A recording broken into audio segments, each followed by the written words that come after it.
teman-teman semua, Assalamualaikum warahmatullahi wabarakatuh. Bagaimana kabarmu hari ini? Saya berdoa mudah-mudahan kita senantiasa dalam keadaan sehat, semangat, dan kuat. Kuat secara mentalitas dan kuat secara fisik, sehingga kita benar-benar menjadi seseorang yang mampu tumbuh. Bukan cuma sekedar bertahan, namun kita mampu tumbuh untuk mendapatkan apa yang kita impikan. Yang tentunya di setiap kita hidup pasti sudah memiliki visi. Seperti video-video saya sebelumnya membahas tentang mindset dan membahas tentang visi atau goals kehidupan. Hari ini saya pengen membahas, saya teringat kembali karena banyak banget yang tanya tentang buku saya yang pertama, yaitu Jangan Menyerah Harus Berubah gitu kan. Saya menemukan beberapa poin penting yang itu saya pengen ungkap, pengen saya bahas dalam sebuah video ini teman-teman semua.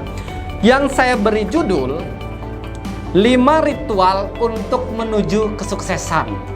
Pasti kita sangat sadar, pasti kita sudah yakin bahwa sukses itu berpola, gagal pun berpola. Saya pun menjadi sangat yakin bahwa untuk menjadi kaya itu punya pola, dan untuk menjadi gagal atau miskin dalam quote unquote gitu kan, pasti memiliki pola. Oleh karenanya teman-teman semua, sudah seharusnya kita memahami pola-pola. Dan di dalam pola itu saya singkat, saya ringkas menjadi yang namanya ritual. Saya melihat banyak orang-orang sukses, ya sekitar 1 tahun yang lalu, full saya melihat, mengecek, riset secara mendalam tentang apa ya yang membuat mereka menjadi kaya, apa ya yang membuat mereka menjadi bahagia, apa ya yang membuat mereka menjadi sangat sukses dalam versi saya pada saat itu.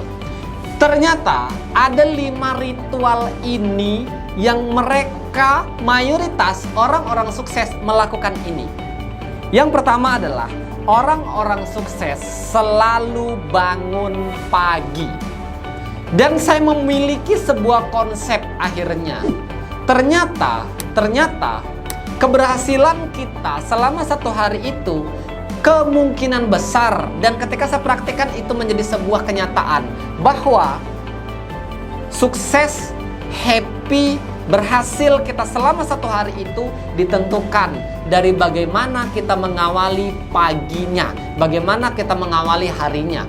Jika kamu, saya, dan kita mengawali hari itu dengan penuh semangat, dengan penuh positif, dengan penuh hal-hal yang energik, maka selama 1 hari meskipun banyak banget aktivitasmu, kamu akan tetap semangat, kamu akan tetap happy, kamu akan tetap energik, dan kamu akan merasa sangat happy. Namun, jika kamu mengawali pagi itu dengan sesuatu yang buruk, sesuatu yang negatif, maka cek dan bisa kamu buktikan, karena ini sudah hampir 1 tahun saya lakukan.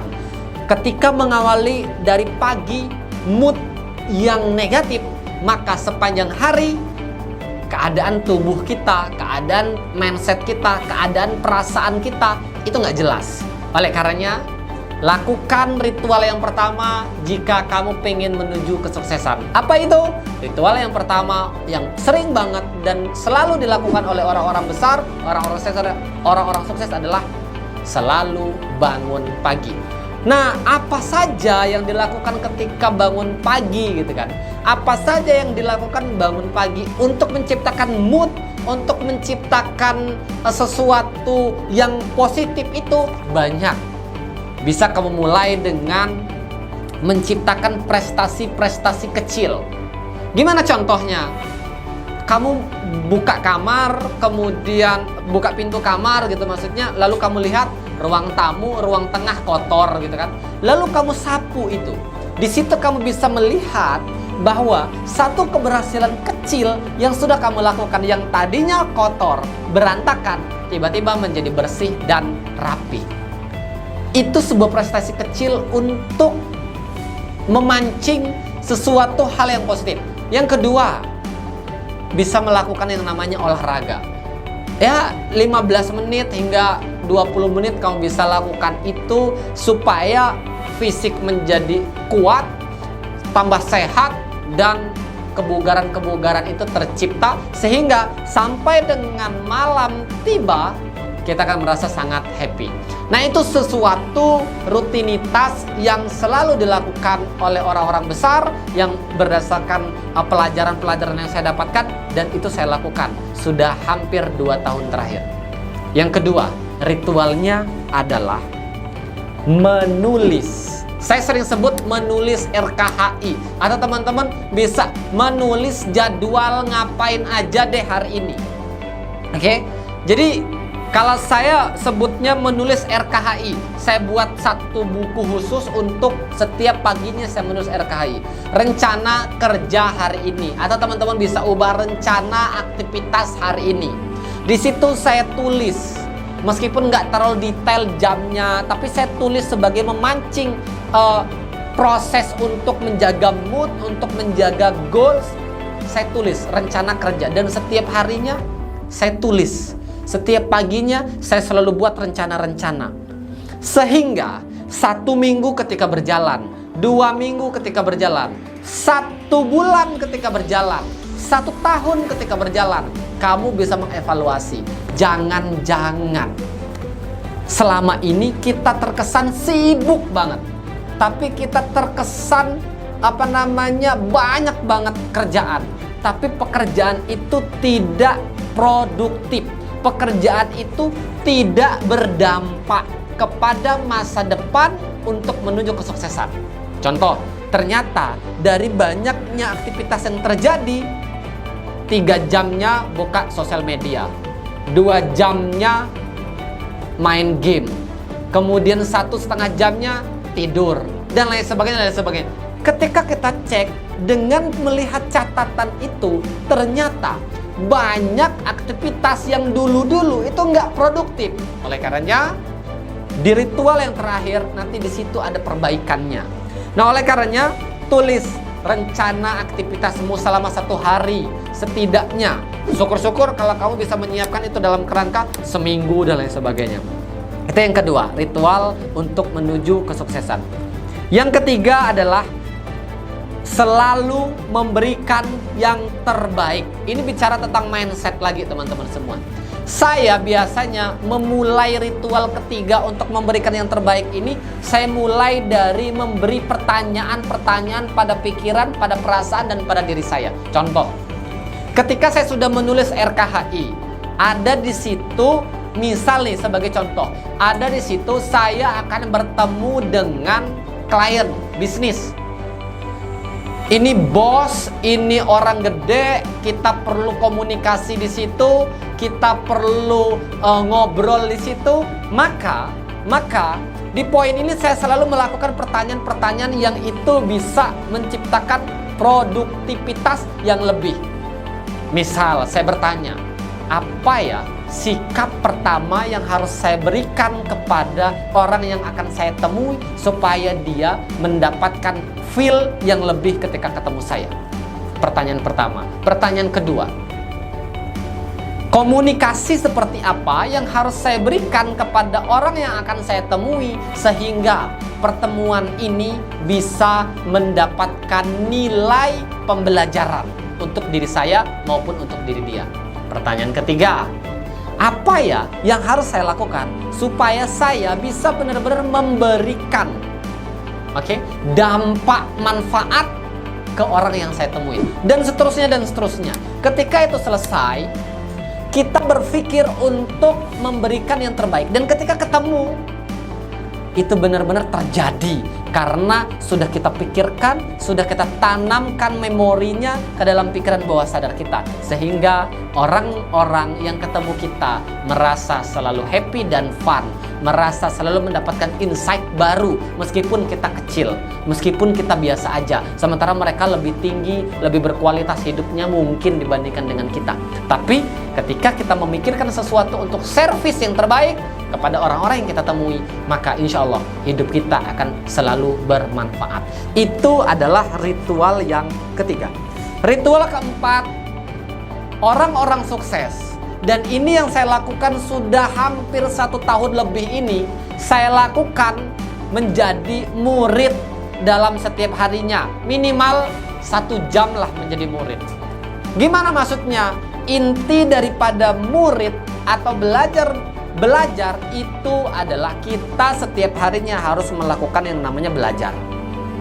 Oke, nah mungkin kamu sekarang yang sedang nonton channel YouTube ini seorang mahasiswa, atau kamu bahkan seorang pelajar yang kamu pasti dengan spontan, ya saya belajar tiap hari, di kelas saya belajar. Oke, good. Tetapi di dalam konteks ini saya selalu menyadari pelajaran di dalam kelas tidak akan pernah cukup. Ini bagi saya ya, ini versi saya.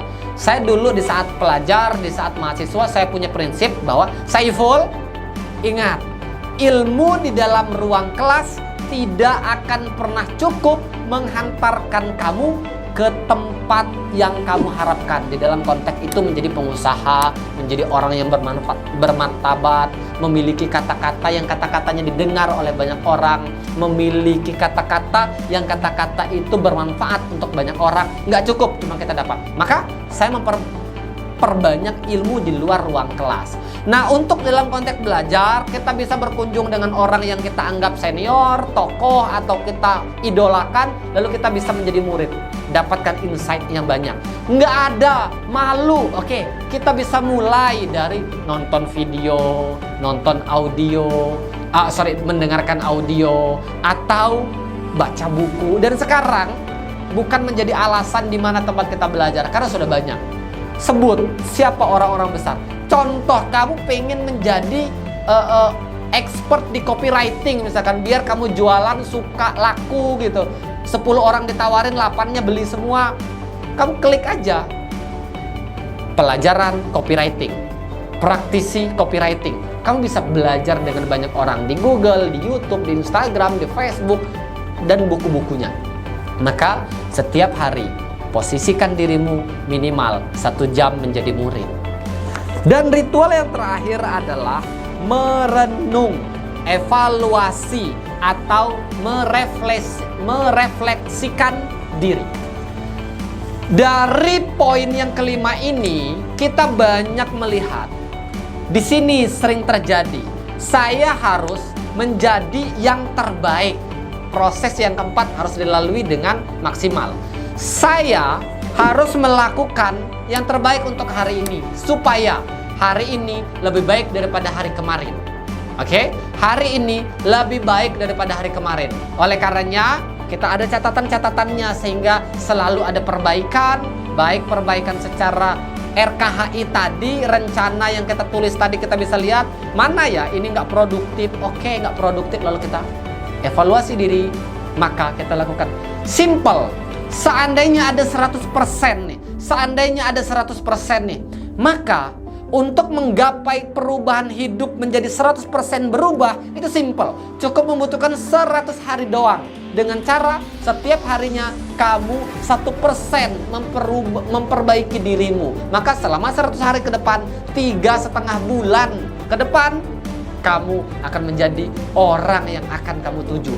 Ya, meskipun misal nih, kamu pengen mendapatkan income, misalkan kalau kamu udah seorang entrepreneur atau memulai menjadi entrepreneur, kamu udah achieve, kamu sudah mulai plankan bahwa untuk 1 bulan ke depan atau untuk 3 bulan ke depan, saya harus mendapatkan pendapatan 100 juta per bulan. Mungkin 100 juta secara nyata itu belum dapat, karena memang ilmunya nggak cuma cukup 5 ritual ini doang untuk mendapatkan 100 juta per bulan itu. Banyak ilmu yang lain. Oleh karenanya pelajari, menjadilah murid dalam 60 menit di setiap harinya. Itu minimal, itu minimal. So, meskipun kamu belum mendapatkan secara the real 100 juta per bulan, setidaknya emosionalnya, mindsetnya, lingkungannya, rasanya, semangatnya sudah mendekati angka 100 juta per bulan. Ingat teman-teman semua, 100 juta itu hanya soal angka. Namun untuk mencapai angka 100 juta per bulan, itu bagi orang-orang yang mungkin sudah mendapatkan di poin itu gitu. Dan ini sudah saya jalanin selama bertahun-tahun, itu gampang. itu gampang banget. Soal pantaskan dirimu. Oleh karenanya di next video nanti kita ungkap lagi proses untuk memantaskan diri. Jadi teman-teman semua, lakukan yang terbaik untuk hari ini. Mulai perbaiki diri sejak saat ini. Lakukan 5 ritual orang-orang sukses yang ketika kamu melakukan itu, saya punya keyakinan kamu pun bisa menjadi orang yang sukses. Ini bukan kata mereka, tapi ini berdasarkan data yang saya punya dan saya implementasikan secara nyata. Dan wow, hanya dalam waktu 3 bulan kamu mendapatkan efek yang luar biasa. Oleh karenanya teman-teman semua, yuk kita belajar dimanapun kita berada. Dengan daun yang bergoyang, kita bisa melihat makna pelajaran di baliknya. Dengan melihatnya ombak yang tidak pernah rata, karena selalu ada gelombangnya, kita bisa mendapatkan pembelajaran. So, teruslah belajar untuk menjadi manusia yang terbaik.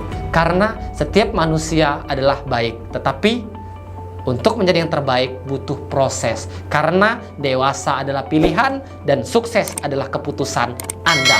Saya akhiri. Assalamualaikum warahmatullahi wabarakatuh.